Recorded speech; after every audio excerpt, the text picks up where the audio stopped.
In this video, I'm going to show you how to remove Adobe Acrobat as default. So to do this, you actually can't do it inside Adobe Acrobat itself, but you want to do it inside your computer's settings. So go to the bottom here in your Windows computer and click on Search, and you want to look for Default Apps, okay?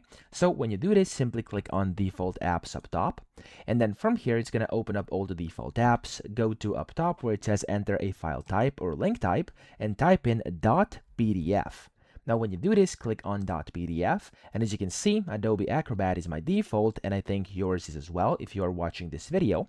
So click on this and change it to whatever you want to be default. So I actually want Google Chrome to become default. I'm gonna click on it, click on set default, and there we go. You've successfully removed Adobe Acrobat as the default for opening PDFs on your computer. That's how to do this. I hope this video helped you out. If it did, please subscribe to the channel and help me out as well.